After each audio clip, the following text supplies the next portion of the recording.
In the world of espionage, few operations are as bold or as risky as the one the CIA launched during the height of the Cold War. Picture this: in the divided city of Berlin, with the Iron Curtain looming between East and West, the CIA secretly digs a massive tunnel under the streets, stretching into East Berlin, aiming to tap Soviet communications. This daring mission, known as Operation Gold, was one of the most ambitious undertakings of its kind. It took years to plan and a fortune to build, and yet it was all brought down by one betrayal. What was the real goal of this tunnel? How did the CIA go about executing such an audacious plan? And who was the mole that brought it all crashing down? Let's dive into one of the Cold War's most fascinating espionage stories. Operation Gold was born in the minds of top CIA operatives who realized that tapping Soviet communications could provide a strategic advantage. The location was perfect: Berlin, a divided city where East met West and where Soviet and American intelligence clashed daily. In 1954, the CIA and British MI6 joined forces with a bold plan. The idea? To dig a tunnel stretching from West Berlin to just beneath a Soviet communications hub in East Berlin. If successful, this tunnel would allow the CIA to intercept hundreds of Soviet transmissions, gaining access to valuable intelligence. But to execute it, they would need absolute secrecy. To ensure secrecy, the CIA used a cover story. They set up a construction site disguised as a warehouse near the Berlin border. In reality,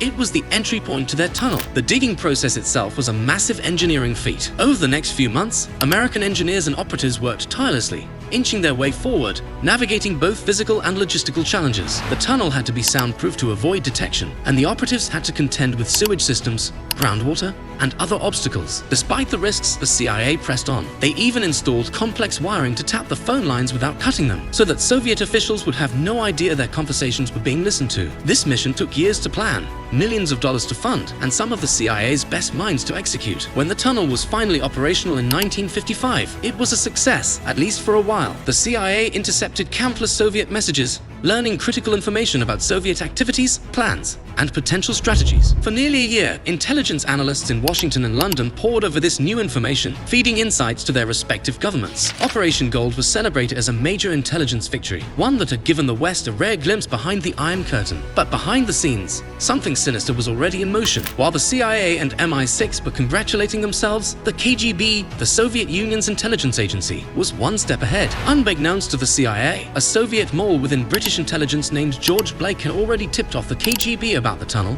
even before digging began. George Blake was a trusted British intelligence officer who had secretly been working for the Soviets for years. He had access to the top-secret plans of Operation Gold and had passed them on to his KGB handlers. The KGB now knew exactly what the CIA and MI6 were planning. So why didn't they stop the project immediately? This is where the story takes an unexpected turn. Rather than shutting down the operation right away, the KGB saw an opportunity to turn the situation to their advantage. Knowing that the tunnel was active, they carefully controlled the information that flowed through it. By feeding selective information over the tapped lines, the Soviets could mislead the West, planting false intelligence and shaping their enemy's perception of Soviet intentions. In other words, the KGB decided to let the CIA believe their operation was a success, all while feeding them a mixture of true and false information. It was a brilliant tactic, a double cross within a double cross. For months, the CIA continued to collect and analyze Soviet communications, unaware that much of what they were receiving was part of a Soviet ruse. This went on until April 1956, when, under pressure to reveal the extent of the tunnel's breach, the Soviets staged a discovery. Soviet forces announced that they had found the CIA's tunnel, using it as a propaganda tool to embarrass the West. The news hit like a bombshell. The CIA's expensive and elaborate operation was exposed to the world, and the tunnel was no longer useful. But the story didn't end there. In the aftermath,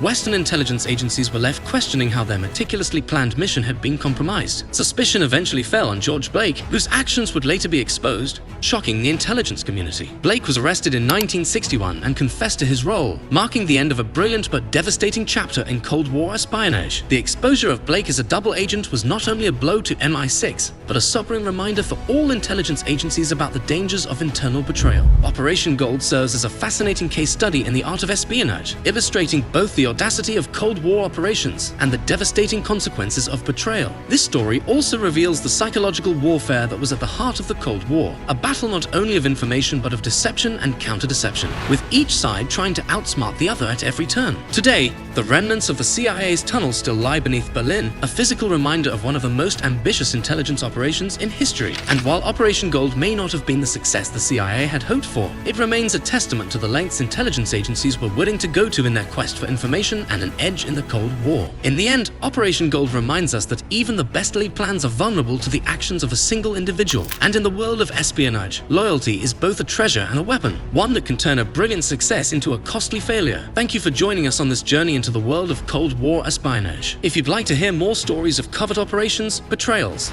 and the secrets hidden in history's shadows, don't forget to subscribe and leave a comment below with your thoughts on Operation Gold. What would you have done if you were in the CIA's shoes?